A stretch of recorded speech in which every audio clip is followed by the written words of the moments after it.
hadir menginspirasi. Topik beragam dari S sampai Z. Webinar edukasi membuat kita siap menghadapi Perpus Kita Talk. Mari dengarkan setiap sesi penuh pengetahuan dari guru hingga ahli berbagi inspirasi. Perpus Kita Talk, jalan menuju visi. Assalamualaikum warahmatullahi wabarakatuh.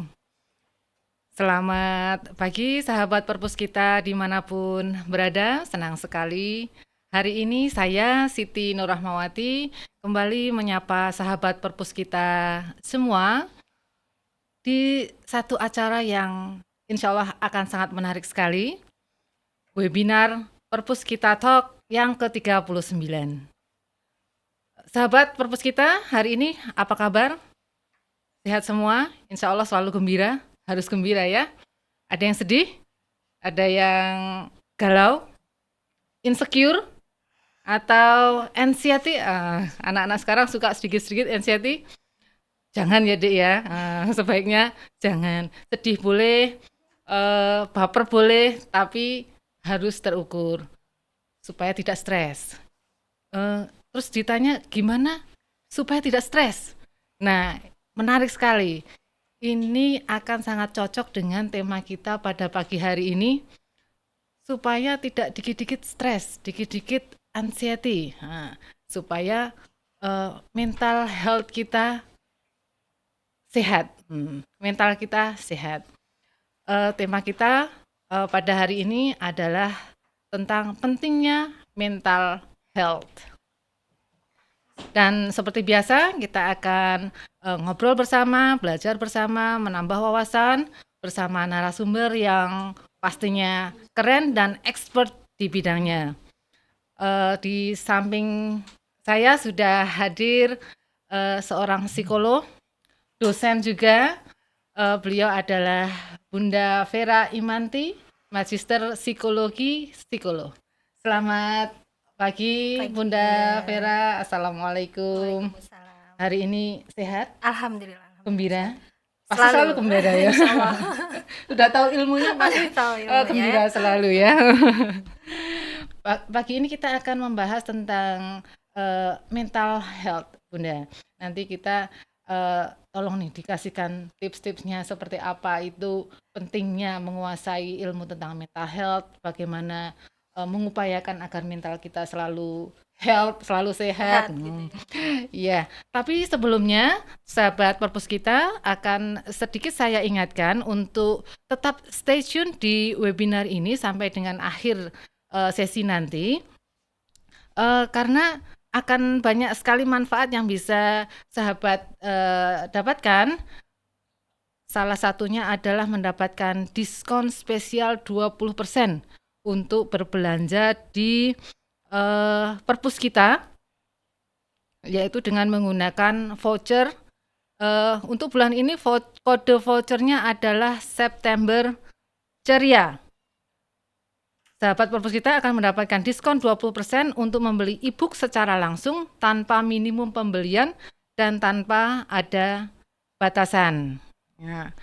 Tak lupa saya ingatkan untuk mengisi formnya karena nanti akan mendapatkan e-sertifikat. Lalu untuk sahabat yang punya pertanyaan, langsung saja nanti dituliskan pertanyaannya di kolom chat karena akan terpilih 3 penanya dengan pertanyaan terbaik untuk mendapatkan hadiah berupa e-money senilai 50.000 untuk 3 penanya.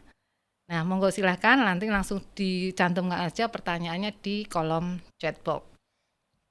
Baik, mungkin kita langsung tanya-tanya aja ke Bunda Vera. Sebenarnya mental health itu apa dan bagaimana?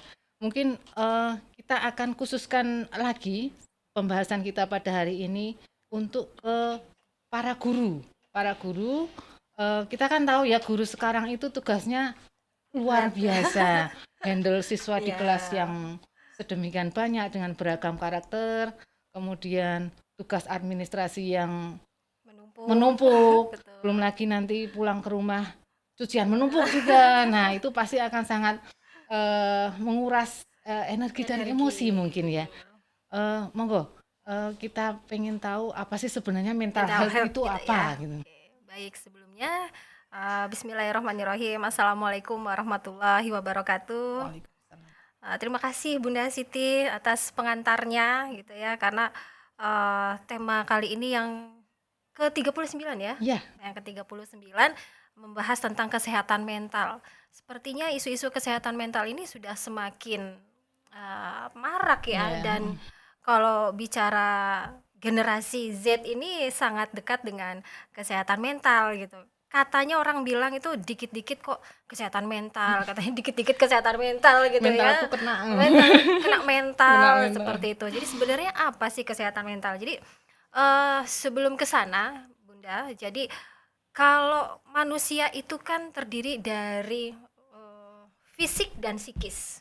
Ya, kalau fisik jelas ini raga kita gitu ya, raga fisik itu. Jadi kalau misalnya di kedokteran orang misalnya sakit mata ya yang diperiksa matanya. Kalau orang sakit gigi ya yang diperiksa giginya. Sakit jantung yang diperiksa jantungnya gitu ya. Artinya jelas ada wujudnya. Tapi kalau psikis yang kena nih, apa yang diperiksa? Wujudnya nggak kelihatan ya Bunda ya? Betul. Kelihatan nggak Bunda? Nggak kelihatan. Nggak kelihatan Nggak bisa ya? diraba. Nggak bisa diraba, bisa disentuh, betul sekali. Jadi sebenarnya psikis itu kalau ada aspek-aspek psikologis yang difokuskan untuk mengetahui bagaimana kondisi psikis seseorang, itu kita bisa melihatnya dari 3 hal. Ada bagaimana cara berpikirnya, bagaimana cara mengelola emosinya, bagaimana perilakunya, seperti itu. Jadi ada 3 aspek ini Bunda untuk kita mengetahui kondisi psikis seseorang itu seperti apa. Nah, sehat mental itu ketika secara optimal aspek-aspek perkembangan tadi, aspek-aspek psikologis tadi yang secara emosi, cara berpikir dan berperilaku itu bisa dioptimalkan dengan baik gitu. Kalau WHO bilang sih 3 unsur ini bisa maksimal, kemudian bisa produktif orangnya, bisa bermanfaat untuk lingkungan, memahami kelebihan-kelebihan diri, bagaimana mengatasi permasalahan. Nah, orang-orang yang seperti ini yang konon itu adalah sehat mental, seperti itu. Nah, sebaliknya kalau misalnya orang mengalami ada hambatan atau gangguan mental ya berarti ada hambatan-hambatan dari 3 unsur psikologis tadi, seperti itu. Entah cara berpikirnya, entah emosinya ataupun perilakunya. Seperti itu, Bunda. Itu kalau misalkan di akhir-akhir bulan itu saya suka sedih, tapi itu rutin tiap bulan. Nah, itu saya bisa Sepertinya berpola rutin kalau ya, itu berpola. Bun. Nah, artinya kan tidak bisa serta-merta saya seorang pribadi mendiagnosa saya sendiri, wah karena saya dikit-dikit sedih maka ini saya mental saya bermasalah. Ini itu boleh nggak? Atau kapan saya akan tahu saya perlu untuk saya harus tanya ke ahli tentang kondisi psikis saya gitu. Oke, baik. Kondisi stres, kondisi cemas, khawatir, takut itu sebenarnya dibutuhkan nggak ya Bun di dalam hidup kita? Butuh nggak ini kira-kira? Butuh kali ya karena untuk antisipasi. Betul. Jadi sebenarnya kondisi takut, cemas gitu ya, stres itu adalah kondisi yang wajar, yang alami seperti itu. Coba kalau kita nggak punya rasa takut, ya kita nanti nggak bisa menghindari sesuatu yang misalnya membahayakan atau apa kan, maka kita punya rasa takut itu gitu, cemas seperti itu. Kemudian stres bisa juga misalnya mau berangkat ke kantor, di jalan ada sesuatu, nanti takut terlambat gitu kan. Stres, tapi stresnya ini ada tingkatannya Bun. Apakah ringan, sedang atau berat. Nah, orang yang memiliki kesehatan mental yang baik, ketika dia menghadapi suatu masalah, dia bisa mengatasi permasalahan-permasalahan itu. Ada yang cepat, ada yang butuh waktu gitu. Nah, itu tergantung dari pengalaman, kemudian pengetahuan dia, wawasan dia, seperti itu ya. Mungkin juga tipe kepribadiannya, seperti itu. Jadi selama bisa mengatasi permasalahannya, nah itu tetap masih mental yang Normal ya. sehat, betul, masih normal, belum perlu untuk yang Untuk periksa ke periksa, sana. Nah, heeh. biasanya orang itu akan lebih aware dengan dirinya, kok ini udah lama berlarut-larut nggak Mhm mhm, selesai-selesai ya. mhm mhm, Dan biasanya kalau memang itu apa namanya berkelanjutan mhm seperti mhm, itu, maka nanti akan berefek kepada tubuh. mhm mhm, Nah, mungkin tubuhnya menjadi sakit gitu kan. Itu ada di psikologi namanya psikosomatis atau mhm, somatisasi. Nah, itu jadi pengaruh ke tubuh, ke mmm, fisik. Periksa ke dokter, katanya nggak ada apa-apa. Periksa pindah ke dokter, ternyata nggak ada apa-apa gitu kan. mhm, Nah, ternyata itu berawalnya dari adanya psikis, psikis gangguan. seperti itu. Nah, kalau memang sudah kondisinya seperti itu, berarti ini sudah mungkin saatnya kita datang untuk ke profesional atau Tapi ahli. seberapa, besar kemungkinan seseorang itu menyadari bahwa dirinya ada masalah dengan psikisnya? Biasanya kan kita Mm, nggak sadar ya kalau mm. kita ini, eee, Bermasalah. heeh, sehingga harus dibutuhkan orang orang lain yang Betul. menyarankan atau masalah mental health ini sebenarnya, Mm, seseorang bisa mm. mengukur Atasi. sendiri Ya, atau betul. kapan saatnya ke psikolog Mm-mm. gitu-gitu. Baik. Jadi adanya perubahan yang ada di dalam diri kita. Mhm, Makanya dari usia dini gitu ya, kita kita mengajarkan kepada anak-anak kita untuk mhm, mengenal kondisi emosinya. Jadi kalau mmm. misalnya anak-anak usia-usia dini, ya kita kenalkan, kenapa kamu nangis? Oh, lagi sedih Oh, ya. itu pentingnya untuk Betul, mengenali untuk tadi mengenali ya, sehingga mhm, ketika nanti bertambah usia, mhm mhm, kemudian ada permasalahan, terus mhm, kita jadi aware dengan diri kita. Ada sinyal gitu, mhm ada sinyal mhm, bahwa wah ini mhm, kayaknya ada yang nggak beres di mhm, kondisi perasaan saya kok nggak heeh, nyaman. mhm mhm, Kemudian kok misalnya jadi menarik diri, mungkin mhm, motivasinya semakin turun, males ngapa-ngapain, mhm mhm, kok jadi nafsu makannya turun, bukan mhm. diet ya Bun. Misalnya Mhm seperti mhm, itu. Kemudian bisa juga itu mhm, tadi lingkungan sekitar yang memang support system yang bagus gitu juga akan apa ya, juga akan memberi sinyal, "Kamu mhm, kenapa? Kok mhm, ada perubahan dari mhm diri mhm, kamu?" Seperti itu. Jadi oke, memang alarm pertama adalah di diri kita sendiri mhm. gitu. So, penting untuk tahu apa itu mental health dan, penting untuk bisa, menyadari, Betul. eee, kapan kita Kapan? bermasalah Mm-mm. dan, Mm-mm. eee, kita memastikan kita baik-baik Iya, saja. Itu pentingnya mental health. iya. Lalu bagaimana kalau, mental health kita ini sedang nggak health-health banget Iya. ya, kita nggak sehat-sehat, Heeh, tidak sedang baik-baik mm-mm, saja. mm-mm. Itu dampaknya, apa selain penurunan, nafsu Produktivitas, makan, iya produktivitas betul gitu ya? sekali. Yang jelas kita jadi nggak fokus, nggak Mhm, konsentrasi, mhm, kemudian mudah sedih, mhm, sensitif mhm, seperti itu mhm, ya.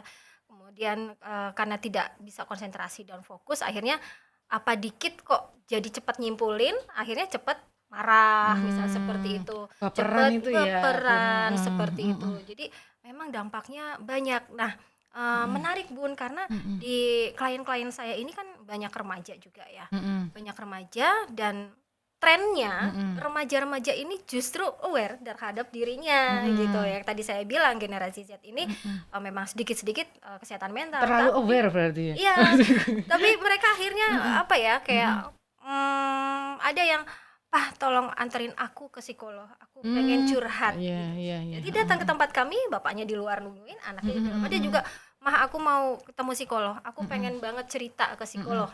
"Kenapa nggak sama mama? Nanti mama sedih." mhm, "Udah, aku mau ketemu psikolog aja." Dianterin, mhm, ditemenin, meskipun mhm, nggak masuk ke dalam ruang konseling seperti itu. mhm, Artinya remaja-remaja ini juga sudah memahami ya mhm, pentingnya kesehatan mental mhm, seperti mhm, itu. Tapi sebaliknya masih ada juga yang orang tuanya harus mhm, geret-geret gitu kan, mhm, karena perilaku anaknya kok sudah mulai berubah, menarik mhm, diri, mhm, tidak terbuka, mhm, kok murung dan mhm, seterusnya. mhm, Akhirnya mau nggak mau kan peran orang tua ya yang mhm, ikut berperan. Nah, disitulah mhm, kita mencoba menyadarkan bahwa dia lagi nggak baik-baik saja, mhm, mhm. menyadarkan bahwa dia lagi nggak oke. Nah, di situ. Kalau ini kita contoh untuk yang relate dengan tema kita Mm, di lingkungan pendidikan, mm, untuk para guru nih, mm, apa dampaknya mm, mm. jika seorang guru ini mental health-nya terganggu? Oh, Nah, kalau gurunya justru gurunya, ya. ini kan Oke. kita mungkin bisa ambil contoh-contoh dari mungkin apa yang biasa dihadapi oleh Bunda Vera, kasus-kasusnya seperti apa dan seberapa fatal dampaknya kalau Betul, itu terjadi di betul. kelas. Iya, oke, baik. Sangat fatal ya karena guru ini kan teladan sebenarnya. Jadi contoh bagi siswa gitu ya untuk ini sekian jam ketemunya sama guru. Kemudian satu jadi contoh, jadi teladan seperti itu. Yang mana seharusnya guru itu bisa memberikan kenyamanan bagi siswa gitu ya. Dan apa ya namanya memberikan ruang pada siswa untuk bisa berinteraksi dengan sehat seperti itu. Nah, sebenarnya kalau misalnya terkait dengan kesehatan mental itu hal yang pertama ya kita sembuhkan diri kita sendiri dulu gitu. Jadi mungkin kalau misalnya memang rasanya nggak oke, mungkin tidak terlibat terlalu dalam dulu gitu. Nah, karena akan berefek panjang gini. Saya pernah ada di satu sekolah Bunda, itu kita sedang memberikan edukasi tentang anti bullying gitu ya. Dan kita tuh wawancara ke banyak siswa gitu. Dan menariknya temuan kami salah satu pelaku bullyingnya adalah guru. Gurunya. Wow. Iya, jadi Masya Allah. anak-anak di situ sangat terbuka sama kami dan tim saat itu. Jadi terbuka, kita nggak suka kalau guru ngata-ngatain saya seperti ini. Meskipun itu Iya, iya. mungkin, alah gitu aja kok, bercanda gitu ya. Nah, mungkinkah ada sesuatu yang tidak beres di guru Iya, ini? Atau memang pengetahuan yang masih kurang Kurang, terkait kesehatan mental atau seperti apa gitu. Jadi kalau misalnya memang belum tuntas dengan dirinya, dibatasi untuk menuntaskan kondisi dirinya dulu seperti itu. Nah, untuk tahu dia sudah tuntas belum ya dengan dirinya itu mungkin bisa dikasih gambaran yang lebih konkret gitu ya. Karena kalau saya punya masalah nggak ya dengan diri saya sendiri kan gitu saya suka apa bingung juga membayangkan konkretnya itu seperti apa gitu. Ya, jadi balik lagi tadi parameternya kan ke diri sendiri dulu, punya alarm gitu kan bahwa diri kita itu lagi bermasalah atau enggak. Kemudian bagaimana kemampuan kita untuk apa namanya tahu masalah ini udah selesai belum? Ini sudah yang selesaikan. Kemudian evaluasi diri ya, evaluasi diri dengan misalnya masalah ini udah selesai, saya sudah clear, saya sudah ngobrol dengan pihak kedua, ketiga, gimana perasaannya? Nyaman, ya seperti itu. Jadi kayak kita tuh ada evaluasi diri gitu, untuk mengetahui kayaknya ini sudah tuntas dan sudah bisa beraktivitas seperti biasa lagi seperti itu. Jadi parameternya adalah kondisi emosinya gimana, udah stabil belum nih gitu kan.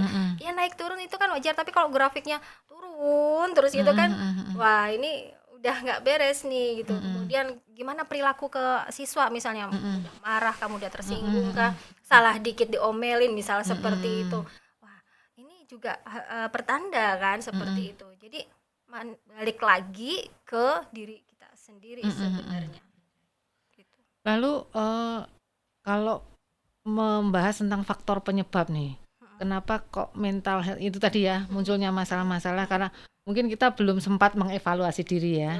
Kita nggak tahu karena nggak mengevaluasi jadi kita nggak tahu ada apa dengan kita, jatuhnya guru tadi marah-marah apa melakukan bullying verbal gitu. Nah itu apakah ya hanya karena padatnya Stresor tinggi berarti stres ya. tinggi gitu jadi satu-satunya sebab atau ada sebab yang lain yang bisa memicu kesehatan mental seseorang terutama guru bisa Baik. terganggu begitu. Ya, jadi guru juga manusia ya. Ya. Sama psikolog juga manusia. Jangan kira nggak punya masalah. Tapi bukan ruang curhat ini. Ya, jadi pada dasarnya manusia itu balik lagi tadi di awal kita sudah notice dikit tentang bahwa manusia itu kan berkembang sesuai dengan tahapan perkembangannya. Sesuai dengan tahapan perkembangannya. Jadi ada masa anak-anak, ada masa remaja, ada masa dewasa, lansia dan seterusnya. Nah, masing-masing tahapan perkembangan ini itu punya tugasnya masing-masing. Jadi kalau misalnya anak-anak, misalnya deh 1 tahun, 1 tahun setengah gitu kan, tugas perkembangannya adalah belajar jalan, misalnya seperti itu kan. Kemudian usia 5 tahun, tugas perkembangannya apa? Anak-anak, tugas perkembangannya apa? Remaja dan seterusnya. Nah, setiap tahapan tugas perkembangan ini harus selesai, harus tuntas. Kalau nggak tuntas, maka akan menjadi permasalahan di tahapan berikutnya. Nah, jadi faktor apa namanya yang bisa memicu seperti itu, selain mungkin tadi ada stresor tinggi karena pekerjaan. Nah, dilihat juga tadi backgroundnya gitu ya, perkembangan dari masa lalunya Masa seperti lalunya. apa, seperti itu. Kalau misalnya tumbuh dan berkembang dengan situasi yang sehat, support sistemnya juga oke gitu, ya itu berarti permasalahan-permasalahan ringan yang apa namanya bisa ia selesaikan gitu. Kadang faktor lain itu juga ada pola asuh. Pola asuh. Oh, Pola iya asuh iya. penting banget gitu ya. Penting banget karena ketika orang tua selalu membackup anak gitu ya, sehingga anak tidak terbiasa untuk menghadapi permasalahan gitu ya. Jadi dia nggak pernah bisa mengelola emosinya, nggak pernah bisa mengelola mencari tahu bagaimana jalan keluarnya seperti itu. Sehingga nanti ketika dia dewasa, dia akan kesulitan Iya iya. untuk skill tersebut misalnya gitu. Kemudian dari kecil tadi dikenalkan tentang emosi, mengenal emosi ketika besar, oh ini sudah alarm nih, kayaknya aku sedang dalam kondisi marah. Lebih baik aku diem dulu di ruangan daripada aku keluar dan seterusnya. Nanti kalau sudah mulai tenang, baru deh aku keluar. Nah, itu kan juga pentingnya mengenal emosi. Jadi banyak faktor. Kemudian faktor lingkungan. Nah, faktor lingkungan salah satu faktor yang membuat seseorang itu tumbuh dan berkembang menjadi suatu karakter seperti itu kan memang ada bawaan lahir gitu ya. Kemudian ada faktor lingkungan juga. Ada faktor belajar di situ. Bagaimana dia berproses belajar seperti itu untuk tumbuh dan berkembang seperti itu. Jadi kita cek dulu nih, kenapa kok seorang guru tidak bisa mengelola emosi Emosinya, iya, seperti itu. Lalu kalau sudah terlanjur menjadi seorang guru yang punya masalah dengan kesehatan mentalnya, kebetulan mungkin dulunya waktu kecil pola asuhnya kurang pas, kemudian tahapan perkembangannya juga kurang pas.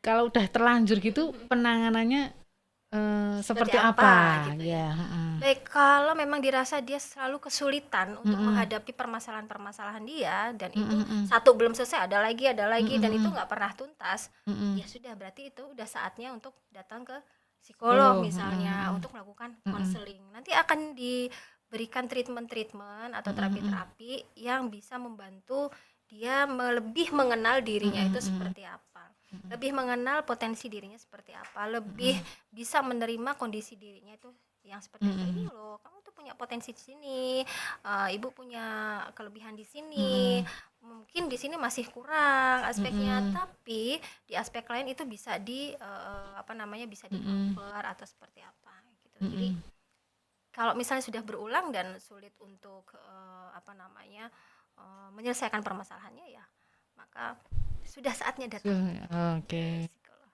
gitu.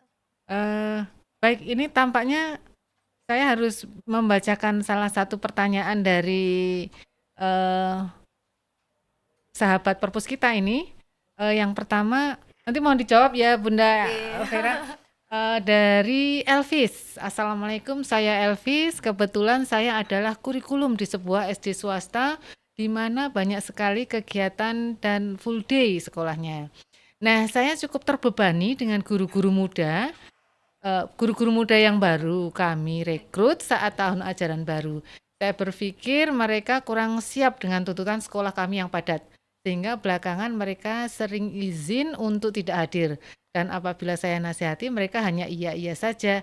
Saya cukup stres menghadapi rekan kerja seperti ini, karena saya juga dituntut yayasan agar apapun masalah atau kegiatan sekolah harus selesai sesuai dengan deadline.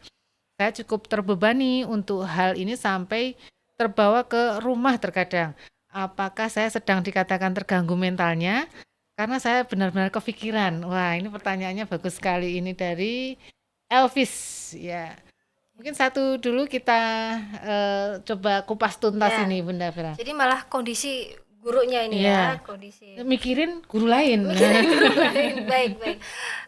Ini permasalahan Gen Z ya, Ya, Bunda. Permasalahan Gen Z dimanapun gitu, tampaknya seperti itu gitu. Jadi mungkin kita perlu untuk mengenal Gen Z ini seperti apa, Mhm Gen Z ini mhm. seperti apa, tipe pekerjaan yang Mhm bagaimana, mhm. metode pekerjaan yang Mhm bagaimana mhm. yang disukai oleh mereka. Saya Mhm. jujur, banyak bekerja sama dengan generasi Z, yang Mhm saya mhm. suka adalah kreativitasnya bagus Bagus, sekali. iya. Ya mungkin kalau misalnya terkait dengan mental tadi, ya Mhm. itu tadi, mungkin bahasanya terkait, Gen Z ini, apa namanya, generasi stroberi. Iya. Ada sih saya nggak terima nih Kepentok dibilang, dikit, meleot gitu tapi ya. ternyata emang beberapa hal itu, apa Mhm. namanya, terlihat di Mhm beberapa mhm. perusahaan, Betul. instansi, Mhm. seperti itu. Jadi, nggak nyaman dikit resign, nggak nyaman Mhm. dikit resign, Mhm. seperti itu. Maka di sini coba libatkan, Mhm. mereka-mereka ini untuk membuat program, karena Mhm. mereka kreativitasnya itu bagus banget Mhm sebenarnya. mhm. Kemudian pengetahuan tentang teknologinya juga Mhm. bagus gitu Mhm. ya. Nah, libatkan kemudian beri tanggung jawab gitu. Mhm. Ini proyek kamu, coba tanggung jawab terhadap proyek kamu sendiri. Mhm. Jadi mereka butuh pengakuan gitu. Tapi kalau Mhm. sekedar ada undangan datang rapat ini dan seterusnya, Mhm. buat apa sih? Ya, terkadang itu Iya anak-anak iya. sekali tuh, apa sih Mhm. urgensinya apa gitu kan. Mhm mhm. Mending aku kemana healing Mhm. dulu Mmm. misalnya seperti itu. Seperti itu, Mhm Bunda. mhm. Oke. Lalu untuk si ibu sendiri Mhm, tadi, si ibu mhm. guru yang, terus kepikiran dengan ngelihat, pola Pola kerja iya, heeh, guru-guru muda mhm tadi mhm. kan jadi kepikiran terus Iya, nih, heeh. kalau sudah tadi tipsnya melibatkan guru muda Melibatkan, tadi, iya, harapannya supaya mhm, mereka berubah, ada mhm. perubahan sehingga kita tidak, kepikiran Kepikiran lagi, lagi, heeh. iya. Kalau misalnya kondisi Ibu memang lagi nggak baik-baik saja, terus stres berat gitu ya misalnya, Mhm. olahraga, Bu. Oh, Karena dengan olahraga. olahraga itu bisa rilis emosi negatif kita. Mhm mhm mhm. Olahraga, kemudian lakukan hal-hal yang membuat, apa ya, produktif dan Mhm. membuat kita itu jadi berharga, Mhm. berguna gitu karena kita Mmm, produktif. Kemudian mhm. bisa sedikit mengalihkan dulu, fokusnya jangan fokus ke sama guru-guru muda dulu mungkin gitu kan. Mhm. Nah itu setidaknya stres yang lagi full itu turun, sehingga Mmm, ketika menghadapi ada ruang untuk mikirin, apa namanya, oke. berpikir jernih gitu. Mhm Tapi mhm. kalau stressful susah nih masuknya, Mhm maka mhm. perlu untuk dirilis dulu, Oke. seperti itu. Mungkin dengan ikut yoga gitu Ya kali ya, bisa. Bunda? Kalau di Solo jalan di Manahan itu, Bun. Oh, gitu ya. Oke, begitu untuk sahabat Elvis tadi ya, pertanyaannya semoga sudah bisa dijawab oleh Bunda, Vera. Berikutnya ini satu pertanyaan lagi Bunda dari Pindri Dewi Andani. Saya Pindri Dewi Andani dari Cikarang Selatan SDIT Assalam ingin bertanya, bagaimana sikap yang harus kita lakukan terhadap peserta didik yang mengalami mental health Mhm. dan bagaimana cara mengomunikasikan atau berkomunikasi dengan baik mengenai hal tersebut kepada orang tua atau wali muridnya. Monggo langsung dijawab aja, Oke, nggih. baik. Jadi bagaimana Untuk kalau Ibu misalnya Pindri Ibu Pindri, Dewi salam Andani. dari Solo, jauh ini dari Dari Cikarang. dari Ya, Cikarang. sebenarnya ada beberapa peran yang bisa dilakukan oleh guru, untuk menghadapi siswa yang Mhm, mengalami, apa ya, hambatan hambatan, mental gitu mhm ya. mhm. Jadi, guru yang pertama harus memahami itu tadi, tahapan perkembangan anak. Jadi Mhm mhm. anak atau siswanya itu ada di tahap perkembangan yang mana, Mana? usia Mhm. yang berapa. Nah, tugas-tugas perkembangannya itu dipahami. Jadi kalau misalnya itu, jauh di atas tugas perkembangannya, sedangkan dia masih di usia tertentu, maka dia akan kesulitan gitu. Mhm Kemudian dari situ juga kita bisa melihat bagaimana mhm. pendekatan-pendekatannya, seperti Mhm. itu. Kemudian, jadikan lingkungan sekolah itu lingkungan yang aman. Sebenarnya anak-anak ini kalau misalnya sedang bermasalah, biasanya gurunya itu tahu gitu. Mhm. Gurunya itu tahu kalau, apa namanya, siswa ini kok ada perubahan sehingga perlu didekati.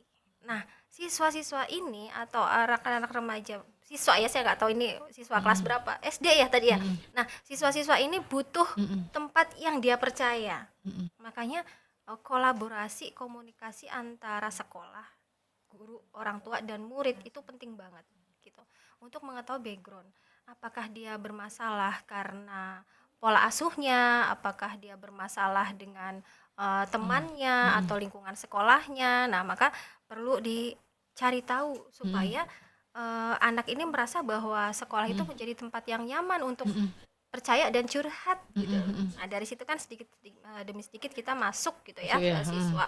Kemudian apa ya, menyadari kondisi perubahan yang ada pada siswa. Mm, Ini bermasalahnya di mana? Apakah perilakunya bermasalah, jadi troublemaker, ataukah dia jadi pendiam, mm. ataukah dia jadi pelaku, misalnya bullying? Bullying. Karena pelaku bullying itu sebenarnya juga korban. Ada sesuatu Oh, yang oh. perlu dibenahi gitu. Mm, Memang perilakunya salah, tapi dia juga butuh penanganan. Wan. Ini ada apa? Butuh diakui, butuh terlihat punya power gitu. Butuh apa namanya? Harga dirinya dinaikkan. Wah, jangan-jangan di rumah dia harga dirinya direndahkan sehingga dia menjadi pelaku bullying gitu. Kemudian guru juga bisa menolong dengan siswa dengan cara pendekatan ya. Kalau saya sih ngasih tahu ke guru-guru BK nih terutama lebih terbuka. Kadang kalau di zaman saya dulu guru BK itu menakutkan. Dipanggil BK ada Pasti mau masalah apa kena gitu. masalah. Nah, sebenarnya pengen banget merubah mindset siswa-siswa ini ketika datang ke BK itu nyaman karena bisa konseling, bisa apa namanya mendapatkan bimbingan, misalnya seperti itu, jadi teman curhat seperti itu. Jadi juga tahu bahwa permasalahan mental ini penting gitu. Karena kita lihat sendiri ya, kasus kesehatan mental sekarang kan mengerikan ya. Banyak kasus bunuh diri. Nah, Kemudian banyak kasus bullying. Ya, termasuk kemarin ya kasus yang menggemparkan itu. Jadi nah ini berawal dari kondisi mental seseorang seperti itu.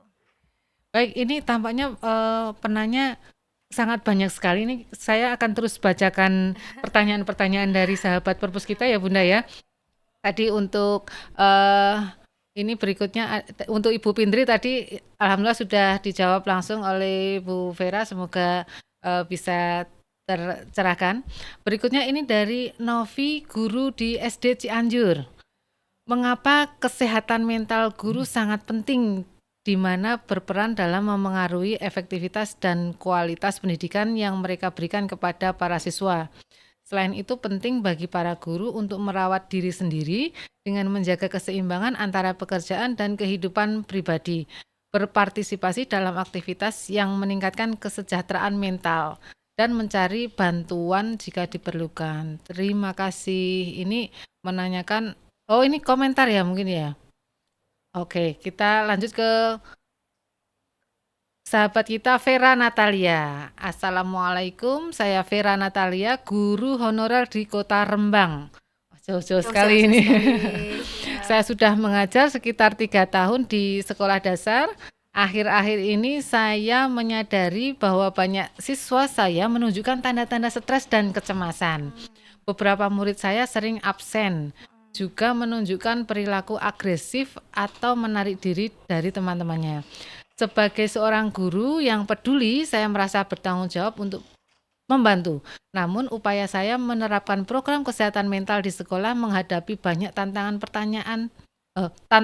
Pertanyaan saya, bagaimana menghadapi stigma di kalangan orang tua dan murid, lebih lagi minimnya dukungan dari pihak sekolah serta kurangnya pemahaman guru lain.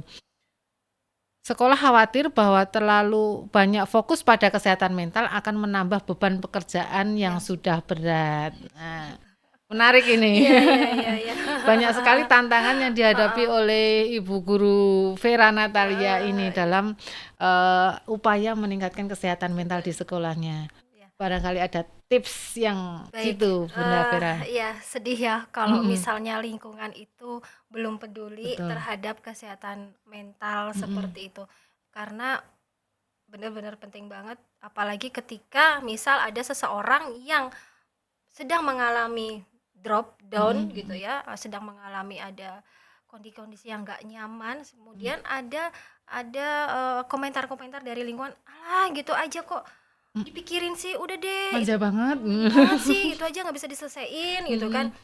Itu nggak nyaman loh, itu nggak nyaman dan nggak enak sekali kita mendengarkan misalnya apa namanya dalam kondisi lagi butuh pertolongan, Mhm. dalam kondisi butuh untuk didengarkan, untuk dimengerti gitu, maka lingkungan yang peduli dan bukan fokus, juga peduli gitu ya, karena fokusnya Mhm. akan banyak gitu ya, yang Mhm. juga memfokuskan pada kesehatan mental itu sangat dibutuhkan. Mhm. Karena apa? Banyak faktor ya, kayak misalnya sekarang media digital sangat luas terbuka, Mhm. sehingga mudah sekali orang-orang atau anak-anak siswa kita itu terpapar. Mhm. Misalnya dia melihat tayangan atau sesuatu yang tidak bisa dia cerna atau Mhm. pahami, nah itu juga bisa menjadi salah satu pemicu gitu.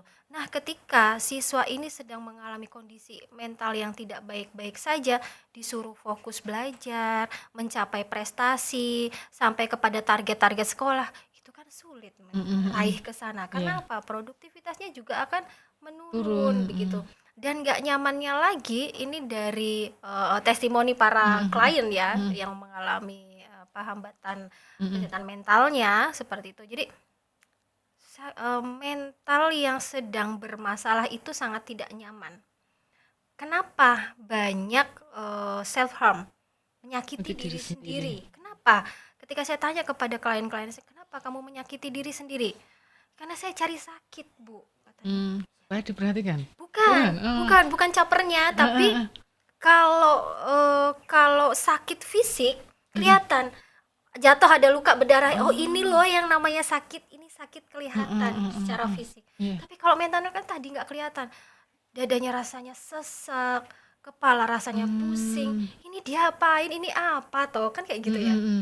Tapi kalau misalnya jelas, oh sakit fisik, kakinya kelihatan ada luka atau apa, oh ini Mmm. bagian sini nih yang sakit, ini toh Mmm. rasa sakit. Maka orang-orang yang self harm itu mencari sakit sebenarnya. Oh, Kok iya. aku sesek nih dadanya, Heeh, heeh. kepalaku pusing gitu, Mhm.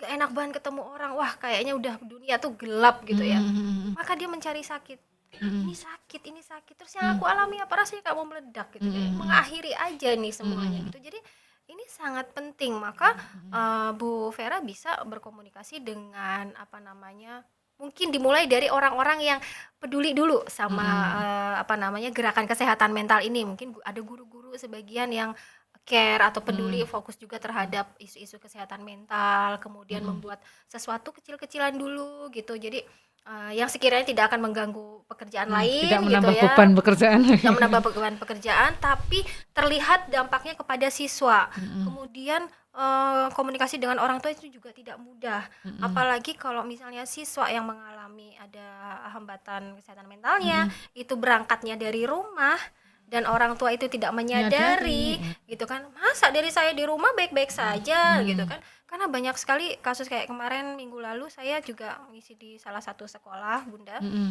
guru-guru juga bercerita Mhm. tentang kesehatan mental siswanya gitu. Mhm. Jadi ada siswa yang nilainya pas-pasan, Mhm. akhirnya orang tuanya ngelesin terus gitu. Mhm. Kemudian kalau misalnya ada nilai yang kurang atau apa, si anak ini akhirnya memunculkan sikap manipulatif ke ibunya. Yang Mmm. salah Bu Guru, yang Mhm. salah guru les, aku Mhm. bener dan seterusnya. Akhirnya orang tua meng-cover si anak ini, Mhm. Mhm. meng-cover si anak ini, datang ke sekolah komplain, Mhm. ke guru les komplain gitu kan. Iya, iya, iya. Kenapa? Karena anak itu dituntut oleh Mhm. orang tua agar ekspektasi orang tua itu tercapai Capai. gitu. Mhm. Jadi kayak supaya aku tidak disalahin mamaku Mhm. terus, misal Mhm. seperti itu. Mhm. Jadi akhirnya dia memunculkan sikap manipulatif. Nah, Mhm. hal-hal yang seperti ini kan akan sulit Mhm. dikomunikasikan Mhm. gitu. Maka ketika dari sekolah tadi ya sudah mulai sedikit demi sedikit ngobrol sama guru-guru yang juga Mhm. peduli tentang kesehatan mental, kemudian membuat program kecil-kecilan tapi juga terlihat dampaknya atau efeknya kepada siswa. Kemudian akhirnya pelan-pelan dikomunikasikan dengan apa yang memiliki Kebijakan. kebijakan Mhm. seperti itu. Nah, dari situ baru rangkul orang tua gitu. Jadi kadang gimana ya cara komunikasiin ke orang tua gitu, kalau misalnya ada parenting diundang ke sekolah nggak Dateng. dateng gitu kan, absen, Heeh, izin dan heeh, heeh. seterusnya. Saya waktu itu menyarankan, ya udah kalau memang anaknya itu bermasalah, lakukan asesmen tes pemeriksaan psikologis Mmm. gitu. Nah, dari hasil itu kan harus perlu komunikasi dengan Mhm. orang tuanya, Mhm. maka mau nggak mau orang tuanya datang dan mendapatkan edukasi. Jadi saran saya sih saat itu seperti itu ya, Mhm. artinya mau nggak mau nih anak sudah ada hasil pemeriksaannya. Nah, orang tua kan harus mau nggak mau harus tahu gitu kondisinya. Seperti itu Bu Vera, mungkin sedikit tips ya.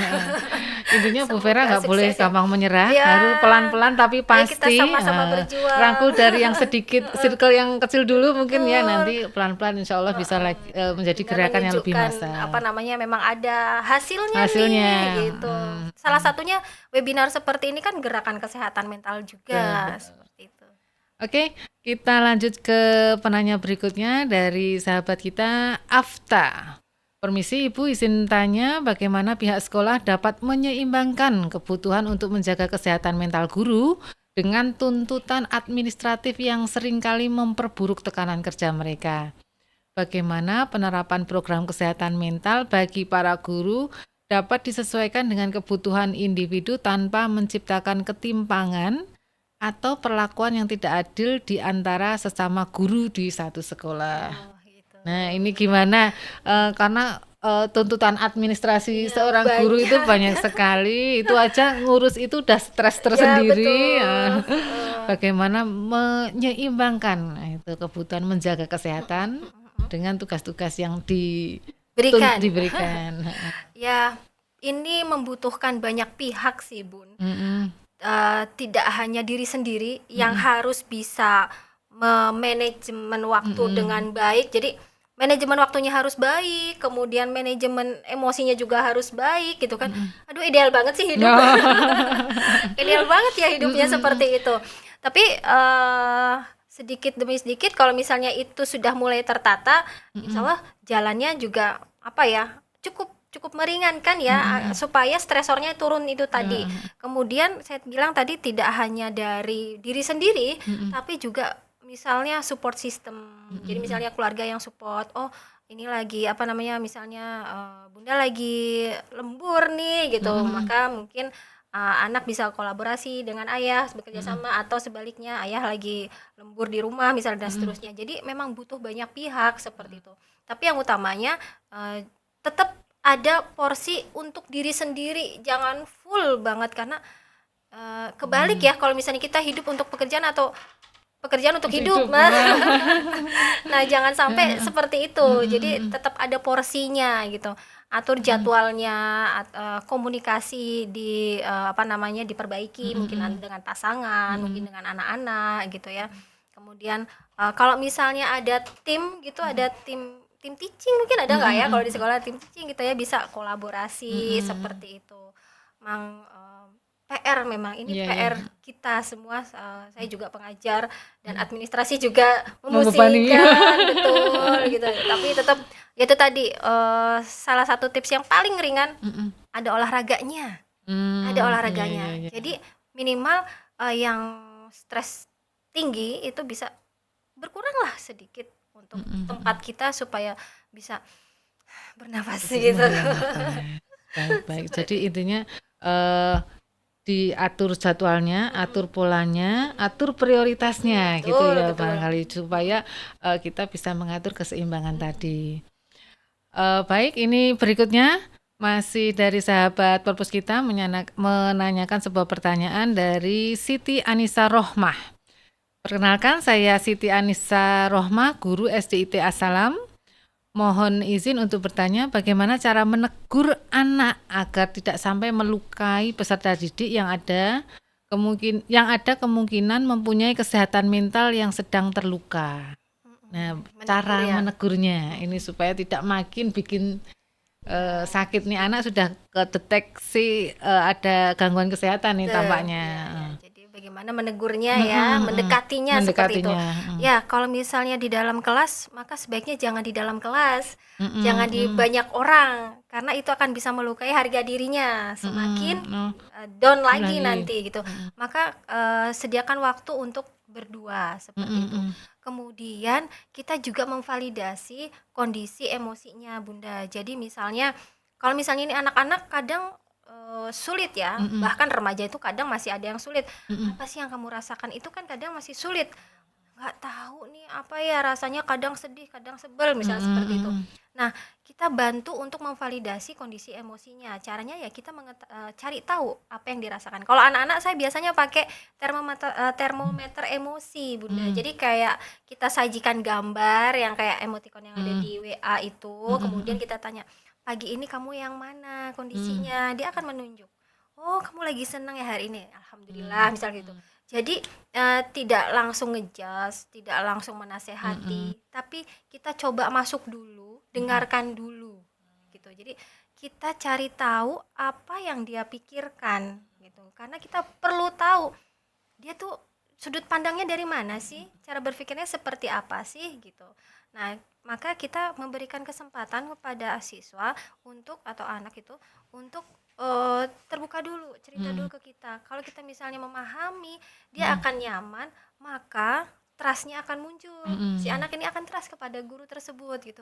Wah, ngobrol sama ibu ini kok nyaman, enak, aku dipahami, aku dimengerti, seperti itu. Jadi pelan-pelan banget, jangan langsung ke permasalahannya apa. Kok kamu ganggu temanmu gitu.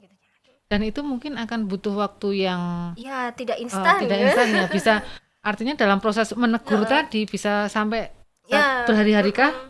Bisa juga karena ya. misalnya gini, kalau misalnya itu memang pola perilakunya berulang, misalnya diganggu-ganggu terus gitu kan, misalnya, nah berarti kan memang pola anak ini kok sukanya mengganggu teman-teman yang lain. Nah, maka kan butuh waktu untuk ini. Cuma kalau misalnya sekali dia Udah bisa jahil, masuk, misalnya dia sekali jahil, kan itu baru sekali, belum tentu itu karakter yang emang dia bawa, misalnya seperti itu. Tapi kalau memang itu berulang, nah itu kan memang pendekatannya seperti itu. Jadi harus dipastikan kita masuk dulu. Betul. Misalnya sehari belum bisa masuk, mungkin diulang lagi di kesempatan hari kedua barangkali. Jadi memang harus sabar ya, Bunda ya. Sabar, iya. Validasi emosi yang pertama, kemudian berusaha bahwa sebenarnya kita tuh ada di pihak dia, karena kita memberikan kesempatan dia untuk cerita dulu. Targetnya adalah dia terbuka dulu. Karena biasanya membuat siswa atau anak-anak itu diem adalah langsung dinasehatin, langsung ditegur, tanpa tahu basicnya atau backgroundnya itu kenapa gitu loh. Jadi membuat mereka, wah males jawabnya seadanya aja deh, misalnya seperti itu. Bahkan ketika ada anak-anak yang misalnya terlalu aktif di kelas, misal katakanlah troublemaker seperti itu. Nah, jangan-jangan dia butuh panggung ini sebenarnya. Jadi kasih kepercayaan, kasih wadah yang dia bisa tampil, tapi ke arah yang lebih positif ya. seperti itu. Ini karena kan perilaku itu adalah ekspresi dari kondisi perasaan seseorang, misalnya seperti itu. Oke. Ini saya bisa tiru nanti untuk di rumah kalau anak-anak saya lagi ini kan saya harus mendekati dulu, mau seminggu 2 minggu validasi dulu. Oke, selanjutnya dari Ibu Ayu Suryaningsih. Assalamualaikum Ibu, saya Ayu Suryaningsih, saya guru tingkat SMK. Izin bertanya, bagaimana cara menangani peserta didik yang memiliki keluarga tidak baik-baik saja dan anak tersebut memiliki semangat belajar yang lemah. Bahkan saya sudah coba pendekatan dengan teman-teman, sudah mencoba memberikan support kepadanya, namun anak tersebut tidak memiliki semangat belajar, seperti acuh dalam pelajaran. Dan berapapun nilai yang dia dapat, dia cuek saja, tidak peduli. Bagaimana ya Ibu cara menanganinya? Terima kasih. Baik, terima kasih atas pertanyaannya. Jadi anak ini sepertinya fokus terhadap masalah keluarganya, sehingga dia tidak memiliki waktu untuk peduli dengan dirinya sendiri, sehingga dia nggak punya target, dia nggak punya keinginan dan seterusnya. Jadi perlu tahu juga ya kondisi keluarganya seperti apa. Apakah impian-impiannya dipatahkan di rumah sehingga nggak peduli mau nilai berapapun seperti itu, atau misalnya si anak ini karena demotivasi akhirnya kan ya, jadi motivasinya itu turun gitu. Nah, dibutuhkan metode-metode memang yang membuat anak ini menjadi tertarik mungkin dengan sudut pandang yang lain. Dengan memberikan motivasi itu kan bisa dari idola, contoh teladan, contoh keberhasilan atau kesuksesannya siapa, tokoh-tokoh inspiratif misal seperti itu. Jadi tidak sekedar verbal ngobrol aja, tapi mungkin ada metode-metode lain. Jadi misalnya bikin aja grup kecil, mungkin teman-teman yang support dia tanpa dia menyadari bahwa sebenarnya ini kelompok ini tuh dibikin untuk dia gitu. Jadi bikin aja kelompok kecil, kemudian membahas film misalnya, film tokoh inspiratif, kemudian dimintai pendapat satu-satu sehingga muncul insight sebenarnya tujuan untuk dia misalnya seperti itu. Atau misalnya bedah buku atau apa yang dia sukai. Dimulai dari situ, apa yang dia sukai dimulai dari situ. Sehingga harapannya bisa memunculkan atau menumbuhkan motivasi lagi gitu. Karena dia kalau dilihat dari cerita background yang sedikit tadi itu kan ada permasalahan keluarga, akhirnya dia demotivasi gitu. Jadi nggak ada motivasi untuk dirinya, apakah itu tadi dipatahkan ataukah tuntutan yang terlalu tinggi sehingga aku nggak peduli lagi mau kayak gimana, aku capek gitu misalnya dan seterusnya. Intinya dia itu butuh teman untuk ngobrol sebenarnya. Lalu perlukah si ibu guru tadi harus berkomunikasi dengan pihak keluarga Iya.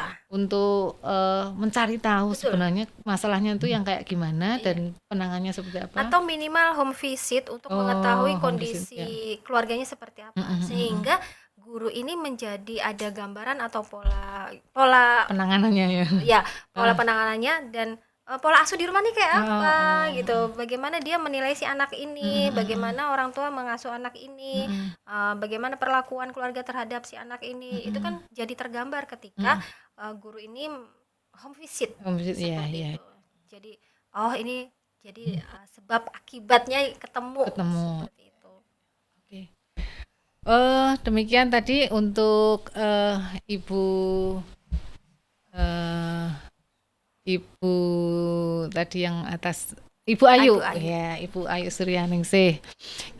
Mungkin harus telaten kunjungan ke rumah ini Bu ya, home visit ini untuk cari tahu dulu sebabnya supaya nanti bisa menemukan pola penanganannya dengan lebih tepat. Berikutnya untuk sahabat kita di Ibu Rahayu Yesiria menanyakan tentang apa langkah-langkah yang dapat diambil untuk meningkatkan kesadaran dan dukungan terhadap kesehatan mental di tempat kerja. Nah, kalau tadi di guru udah dibahas, ini menarik ini di tempat kerja. Ini nanti relate dengan saya ini kayaknya. Ya, langkah-langkah ya. Langkah-langkah yang perlu dilakukan untuk peduli dengan kesehatan mental. Ya, mungkin bisa disediakan banyak instrumen atau tools yang menarik yang sedang jadi gini, ini kalau misalnya ini bukan setting sekolah ya, Di tempat kerja tempat ini. kerja gitu ya, misalnya di satu ruang kerja, kemudian seperti tadi sih kita mulai dari yang satu visi yang fokus dengan kesehatan mental, misalnya seperti itu, kemudian bisa membuat tools hari ini apa yang kamu rasakan, misalnya kayak gitu kan. Itu kenapa kita selalu mengawali dengan hal itu, supaya kita tahu kondisi kita, emosi kita lagi seperti apa, perasaan kita seperti apa, sehingga ini akan mempengaruhi produktivitas kita dalam bekerja seharian ini gitu. Nah, kalau punya teman-teman yang sama visi misinya supaya menjaga kesehatan mental, misalnya tuh ada papan, kasih aja stiker atau apa, misalnya hari ini si A gambarnya sedang sedih gitu, kasih emot yang misalnya lagi happy, misalnya seperti itu. Jadi kita saling tahu kondisi teman masing-masing, rekan kerja masing-masing gitu loh. Meskipun kita tidak perlu tahu apa sih masalahnya gitu, apa sih konfliknya, tapi kita tahu ini lagi nggak oke, ini lagi happy, ini dan seterusnya. Itu kan juga sudah aware juga dengan kondisi kesehatan mental seperti itu. Kemudian jika memang ada konflik-konflik, selesaikan dengan berkomunikasi. Ya, pengambil kebijakan penting banget sih di sini untuk misalnya menengahi, membuat kebijakan seperti apa yang kayak gitu. Itu juga penting juga gitu. Tapi minimal lingkungan kerja kalau misalnya pengen peduli dengan kondisi kesehatan mental, diawali dengan tools-tools yang seperti itu. Nah, itu menarik juga gitu. Nah, kalau misalnya isinya Gen Z, nah ini suruh bikin toolsnya pasti macem-macem nanti jadi Gitu ya. Keluarnya ikon macam-macam ya. Macam-macam. Hari ini pengen makan apa loh? Langsung di sana ya, enggak ya. Gitu. Tapi menarik itu ya, Bunda. Jadi kita tahu, oh si A ini lagi mendung suasananya. Saya hari ini nggak perlu deket-deket ini supaya meminimalisir ada gesekan, konflik di lingkungan kerja tadi ya, supaya lebih nyaman lingkungan Nanti kerjanya. kalau misalnya pas lagi sensitif, wah dikasih pekerjaan yang makin berat gitu kan. Mm-mm. Tapi jangan bohong juga, dikasih mendung Biar nggak terus dikasih gitu, kerjaan biar nggak gitu ya. dikasih kerjaan gitu ya. Pastinya kalau misalnya udah seminggu kayak gitu terus dipanggil itu Ya. pasti ya. Udah coaching nanti. Oke, ini karena waktu juga ini Bunda yang harus kita juga perhatikan ini, karena ini kita sudah sampai di pertanyaan terakhir dari sahabat kita Ripka Cindy. Bagaimana Ibu dapat mendukung seseorang yang Ibu kenal yang memiliki penyakit mental tanpa membuat mereka merasa berbeda atau terpinggirkan dalam masyarakat? Nah, ini berarti ini kalau saya berartikan kita tahu seseorang itu punya masalah dengan mentalnya. mentalnya, tapi dia belum sadar, kan? Tanpa membuat mereka merasa berbeda. Tapi kita harus menangani orang itu supaya, tapi gimana cara menanganinya tanpa membuat dia itu merasa tersinggung, atau berbeda gitu ya. berbeda. Pendekatannya yang jelas, pendekatan personal, lagi-lagi tidak di depan banyak orang itu. Jadi ambil waktu-waktu berkualitas sendiri seperti itu untuk mengetahui kondisinya. Simpel aja, kita nggak langsung kepada kamu punya masalah apa misalnya gitu. Ya itu tadi, kamu sedang merasakan apa, kamu sedang gelisah atau apa gitu, kita memang perlu tahu. Misalnya kita perlu memvalidasinya adalah perbandingan perubahan dia sebelumnya. Jadi misalnya dulu kamu tuh ceria banget, kok akhir-akhir ini nggak ceria, misalnya seperti itu. Nah, kita bisa mulainya dari situ gitu. Artinya kita tidak membandingkan dengan orang lain, tapi dari kondisi dirinya sendiri, misal seperti itu. Tawarkan kalau misalnya butuh tempat curhat untuk terbuka, silahkan gitu. Hati-hati dengan memberikan buat lebih nyaman. Kadang kan kita kalau misalnya ada teman itu lagi sedih, udah tenang aja, nggak usah dipikirin, itu kayak palsu banget itu. Jadi tunjukkan kita punya empati gitu loh. Ya sih, kayaknya kamu masalahnya berat banget ya. Disupport seperti itu. Jadi kita posisinya paham, tapi juga menenangkan dia. Jangan langsung diabaikan kondisi mental dia yang sedang bermasalah itu. Jangan langsung diabaikan gitu kan. Bisa saya bantu apa gitu, saya tolong apa gitu. Kemudian kalau memang sudah menjadi orang yang dipercaya oleh yang bersangkutan, hati-hati. Jangan sampai misalnya orang lain jadi tahu, jadi bocor misalnya seperti itu, hancur lagi. Malah Sudah disiarkan. malah ada siaran ulang gitu kan. Nanti hancur lagi tuh harga diri, kepercayaan hancur lagi, disusun lagi, susah lagi gitu. Jadi emang kalau misalnya sudah menjadi orang yang terpilih, yang terpercaya oleh yang bersangkutan, maka jaga baik-baik kepercayaan itu. Karena salah satu cara kita menolong paling dasar adalah dengan seperti itu. Gitu. Jangan hianati gitu ya. Jangan bilang siapa-siapa ya, tapi udah siaran satu kantor udah tahu semua lah ini. Oh, biasanya juga. gitu loh. Kecuali yang bersangkutan sendiri, dia sendiri yang cerita. Wah, berarti ternyata itu ke semua curhat. curhat seperti itu. Itu kalau misalnya case-nya kita yang menyadari bahwa dia mengalami permasalahan mental. Tapi kalau misalnya ada case yang berbeda, dia sudah didiagnosa gitu ya, kemudian dia tahapan pemulihan gitu. Maka bisa misalnya kita cari tahu sebenarnya diagnosanya apa, kemudian sebaiknya bekerja dengan orang seperti ini atau menghadapi orang seperti ini sebaiknya seperti apa gitu. Jadi kita perlu tahu. Kalau misalnya itu kondisinya sudah didiagnosa, kemudian dia mulai pemulihan ya. Nah, kita sebagai orang terdekatnya harus bagaimana ya, cari tahu dulu diagnosanya apa, cari tahu cara menghadapinya bagaimana. Kalau mau pas ada sesi konseling ikut juga nggak apa-apa kalau diizinkan sama yang bersangkutan seperti itu. Dalam tahapan untuk membantu cepatnya pemulihan si yang bersangkutan seperti itu. Menarik sekali nih Bunda. Pertanyaannya masih banyak sekali rasanya, tapi apa daya waktu juga yang akan memisahkan kita ini. Baik sahabat Purpose kita, terima kasih pertanyaannya banyak sekali, menarik sekali. Kita akan break sejenak untuk memilih nih dari pertanyaan-pertanyaan yang tadi tercatat ada 10.000 sekian gitu ya tadi pertanyaannya. Sayangnya kita harus pilih 3 saja penanya untuk bisa mendapatkan hadiah e-wallet 50.000 untuk 3 pemenang. saya ingatkan lagi, jangan lupa untuk absen dulu ya, untuk isi link absennya. Nanti akan disediakan di kolom chat box. Isikan nama atau informasi yang diperlukan di sana. Demikian, kita break dulu. DJ Nasuya.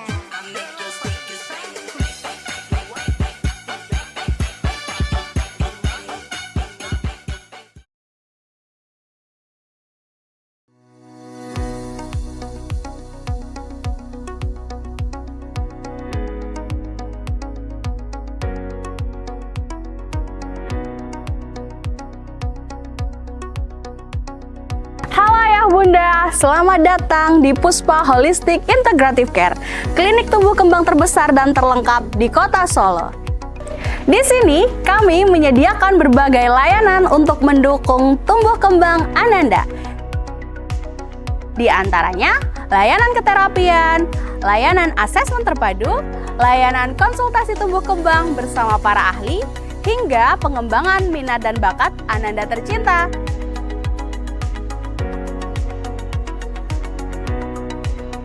Layanan keterapian yang kami miliki meliputi layanan okupasi terapi yang berfokus untuk meningkatkan basic life skill Ananda.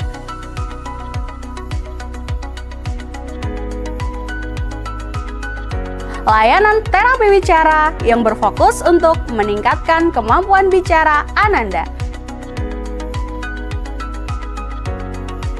Layanan fisioterapi yang mana berfokus untuk meningkatkan fungsi motorik Ananda, serta layanan pedagog yang berfokus untuk meningkatkan kemampuan belajar Ananda. Tidak hanya itu, kami juga memiliki beberapa program layanan unggulan seperti layanan daycare, program social experience, program life skill, layanan hidroterapi,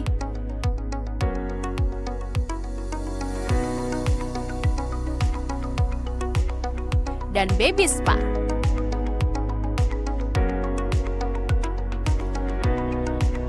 Puspa Holistic Integrative Care juga dilengkapi dengan fasilitas penunjang yang menyenangkan, seperti lingkungan yang sejuk dan rindang, sensory rock pad, outdoor play area yang luas dan menarik,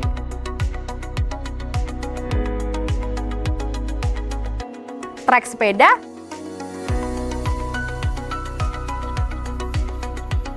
dan masih banyak lagi. Puspa Holistic Integrative Care juga terintegrasi dengan unit pendidikan Al-Firdaus. Integrasi ini dimulai sejak proses penerimaan peserta didik baru, dilanjutkan proses pembelajaran di sekolah, hingga penyampaian hasil evaluasi belajar peserta didik.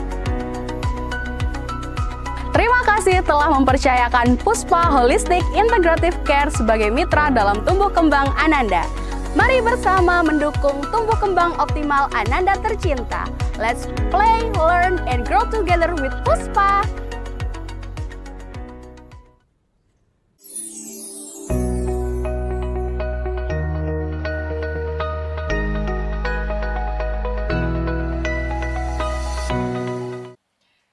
Oke, alhamdulillah kita sudah rapat alot sekali ya Bunda untuk menentukan siapa pemenang dari penanya-penanya terbaik pada hari ini. Namun sebelumnya kami ingatkan kembali untuk melakukan absensi di link absensi perpus.in/absensi perpus kita talk 39. Jangan lupa diisi dengan format yang sesuai ya sahabat semua, karena e-sertifikatnya akan dikirimkan melalui email yang dicantumkan di form tersebut.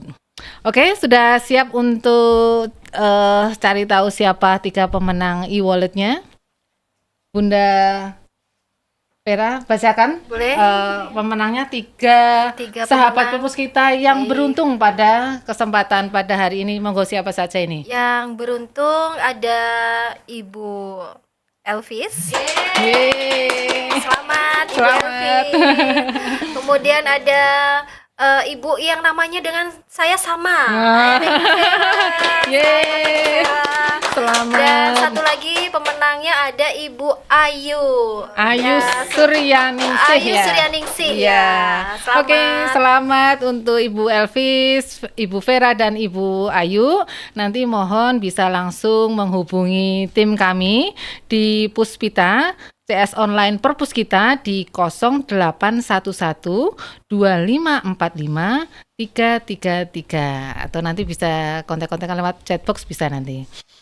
Oke, alhamdulillah Bunda Vera hari ini bahasanya luar biasa. Insya Allah akan sangat bermanfaat untuk kita semua, khususnya untuk saya. Saya banyak belajar Sama-sama. tips-tipsnya bagaimana menangani Gen Z sekarang Iya, ini ya. juga bermanfaat untuk saya pribadi agar lebih bisa memvalidasi, mendeteksi kondisi psikologi supaya bisa menjaga keseimbangan kesehatan mental.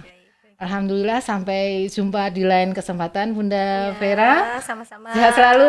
Sama-sama Bu Siti, terima kasih juga kesempatannya. Terima kasih audiens. Oke, terima kasih sahabat Purpus kita. Kita akan berjumpa kembali di webinar Purpus kita Talk edisi berikutnya. Terima kasih sudah setia menemani kita sampai di akhir penghujung acara ini. Tak lupa saya mohon maaf apabila ada tutur kata yang tidak berkenan. Purpus kita Beyond Digital Library. Sampai jumpa. Terima kasih Terima banyak. kasih.